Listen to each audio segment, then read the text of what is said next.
بسم اللہ الرحمن الرحیم۔ بھارت کے 4 سفر حصہ دوم اور اس کی آج قسط نمبر 5۔ تاج محل دنیا کے 7 عجوبوں میں شامل عجوبہ۔ اگر آپ کو تاج محل دیکھنے کا موقع ملے تو یہ آپ کی خوش بختی ہوگی، لیکن اگر ایسا نہ ہو سکے تو شاہی قلعہ لاہور میں تاج محل کا ایک مکمل ماڈل پڑا ہوا ہے، آپ اسے تو دیکھ ہی سکتے ہیں۔ تاج محل جانے سے پہلے میں یہ جاننا چاہ رہا تھا کہ شاہ جہاں کو ایسا مقبرہ بنانے کا خیال کیوں کر پیدا ہوا۔ میں نے مختلف ذرائع سے معلوم کیا تو پتہ چلا کہ مغلوں کے جد امجد امیر تیمور کا مقبرہ سمرقند میں بنایا گیا تھا، اپنی نوعیت کی ایک منفرد عمارت ہے۔ شاہ جہاں نے اس عمارت سے متاثر ہو کر ایسی ہی ایک عمارت بنانے کا عزم کیا۔ یاد رہے کہ تاج محل کی تعمیر سے پہلے ہمایوں کا مقبرہ بن چکا تھا۔ میرا خیال ہے کہ تاج محل کی تعمیر خاص طور پر ارد گرد بنائے گئے باغات اور باغیچوں کو ڈیزائن کرتے وقت ہمایوں کے مقبرے کے ڈیزائن سے بھی مدد لی گئی ہے۔ البتہ کچھ باتیں ضرور ایسی ہیں جو تاج محل کو دنیا میں ایک عجوبے کے طور پر پیش کرتی ہیں۔ میدانی علاقے میں دریا کے کنارے اتنی بڑی بلڈنگ بنانے کے لیے جہاں زمین نرم بھی ہوتی ہے اور بہت گہرائی تک نمی بھی ہوتی ہے، بہت مضبوط بنیاد کی ضرورت ہوتی ہے۔ ایسی بنیاد بنانے کے لیے محنت اور سرمایہ کے ساتھ ساتھ مہارت کی بھی بے حد ضرورت ہوتی ہے۔ ایسا کوئی بہت ہی حوصلے والا فرد ہی کر سکتا ہے، اور جس کے پاس ایسے لوگوں کی ٹیم بھی موجود ہو جو عمارتیں بنانے کا وسیع علم اور تجربہ بھی رکھتے ہوں۔ آپ اسے حسن اتفاق کہیے کہ شاہ جہاں کے پاس یہ سب کچھ موجود تھا۔ تاج محل کی تاریخ جاننے کے لیے میں نے architecture of Mughal India volume 4 کے جس کے مصنفین میں Catherine Blanshard ایشر، Catherine Ela Blanshard ایشر، Catherine be ایشر کو پڑھا۔ اس کتاب کو کیمبرج یونیورسٹی پریس نے 1992 میں شائع کیا ہے۔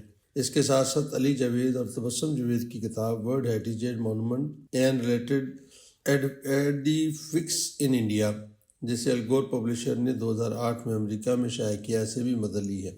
اس کے علاوہ تاج محل کی اپنی ویب سائٹ پر بھی اس بارے میں کافی مواد موجود ہے جو کافی مفید ہے اور قابل اعتماد بھی۔ ان تمام کتابوں سے پتہ چلتا ہے کہ پہلے 10 سال تو صرف تاج محل کی بنیادوں کو پختہ کرنے میں لگے۔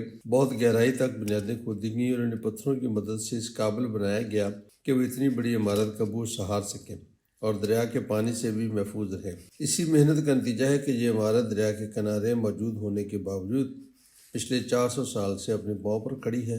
تاج محل کی تعمیر میں 28 مختلف اقسام کا پتھر استعمال ہوا ہے۔ یہ پتھر افغانستان، پنجاب، بلوچستان، سندھ، چین اور سری لنکا کے علاوہ بھی کئی ممالک سے منگوایا گیا ہے۔ اس دور میں اتنے دور دراز علاقوں سے پتھر کی بڑی بڑی سلیٹیں منگوانا کوئی آسان کام نہیں تھا۔ ایسا ہی ہوا کیونکہ بادشاہ ایسا ہی چاہتا تھا۔ عام طور پر مغل دور میں جتنی بھی عمارتیں بنائی گئی ہیں وہ زیادہ سے زیادہ 5 سے 10 سال میں مکمل ہو جاتی تھیں۔ تاج محل ایک واحد عمارت ہے جو 22 سال کے ایک طویل عرصہ میں مکمل ہوئی۔ اس جگہ پر تاج محل اور مسجد کے ساتھ ساتھ مہمان خانہ، استقبالیہ، باغات بھی بنائے گئے ہیں۔ اتنی زیادہ عمارت ہونے کی وجہ سے میں اسے تاج محل کمپلیکس کا نام دیتا ہوں۔ تاج محل کمپلیکس کا آغاز 1632 میں ہوا اور اس کا پہلا حصہ 1648 میں مکمل ہوا۔ اس کے 5 سال بعد بھی کئی اور عمارتیں بنتی رہیں۔ یاد رہے یہ وہی دور ہے جب دلی میں لال قلعے کی تعمیر بھی ہو رہی تھی۔ ایک محتاط اندازے کے مطابق اس عمارت کو بنانے کے لیے 22,000 لوگوں نے کوئی 22 سال تک کام کیا۔ اتنا عرصہ اس پر کام ہوتا رہا اور بنوانے والا منتظر رہا کہ یہ کم مکمل ہو اور اس کی خواہش پوری ہو۔ اسی کو کہتے ہیں خواب سے تعبیر تک۔ تاج محل کمپلیکس کی تعمیر میں 1000 ہاتھیوں سے بار برداری کا کام لیا گیا اور سامان کو تاج محل کی چوٹی تک پہنچانے کے لیے 15 کلومیٹر لمبا ریمپ بھی بنایا گیا، جو بذات خود ایک بڑا پروجیکٹ تھا۔ تاج محل کی دیواروں پر کیلی گرافی کے لیے ماہرین کو ایران سے بلوایا گیا۔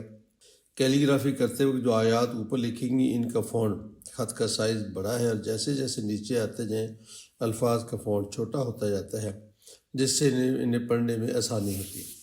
تاج محل کمپلیکس دنیا کی چند عمارتوں میں شامل ہے جسے دیکھنے کے لیے 1 کروڑ سے زائد لوگ سالانہ آتے ہیں۔ کسی نے عالمگیر سے پوچھا کہ آپ نے والد کو قید کیوں کیا تھا؟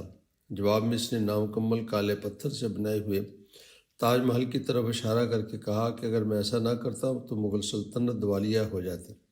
شاہ جہاں نے کالے پتھر سے دوسرے تاج محل کی تعمیر بھی شروع کر دی تھی، جس کی بنیادیں میں نے بھی دیکھی ہیں۔